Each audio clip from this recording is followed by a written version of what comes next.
కథలకేమో ఎందుకంటే దేవుని మాట ప్రకారంగా మరి ఒక విధంగా జతపరచబడు వారందరూ దేవుని చేత జతపరచబడరనియు వారి వివాహము యథావిధిగా ఉండదనియు మీరు బాగుగా రూఢిపరచుకోగలను. కాబట్టి హృదయ రహస్యములన్నిటి బయలుపరచబడు భయంకరమైన విమర్శ దేనిమందు మీరు ఉభయులు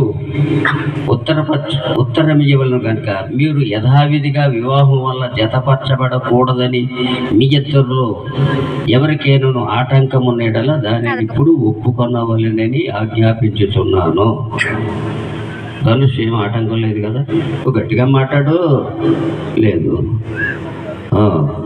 మనిషి ఏం ఆటంకం లేదు కదా? గట్టిగా చెప్పండి ఎదురా. మంచిది. సరే,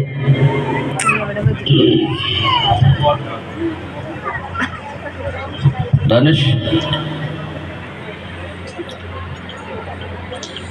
దేవుని నిర్ణయము చొప్పున పరిశుద్ధ వివాహ స్థితిలో కూడినటకు మనిషను నీ భార్యనుగా చేసుకొని ఈమెను ప్రేమించి ఆదరించి ఘనపరిచి వ్యాధి యందును ఆరోగ్యమందును ఈమెను కాపాడి ఇతరులను వల్లక మీరిరువురు బ్రతుకు కాలమంతయు మనిషకే భర్తవయుందువా? మనిషాకే భర్తనైంది.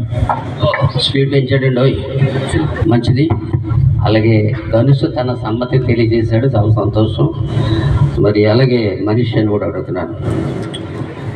మనిషి దేవుని నిర్ణయం చొప్పున పరిశుద్ధ వివాహ స్థితిలో కూడినటకు ధనుషును నీ భర్తలుగా చేసుకొని ఈయనకు లోబడి ఈయనను ప్రేమించి ఆదరించి ఘనపరిచి వ్యాధి యందును ఆరోగ్యమందును ఈయనను కాపాడి ఇతరులను వల్లక మీరిద్దరూ బ్రతుకు కాలమంతయు ధనుష్కే భార్యవై ఉందివా?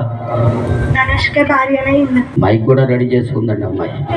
తిరుగు లేదండి. దేవుని స్తోత్రం కలుగురుగా. మరి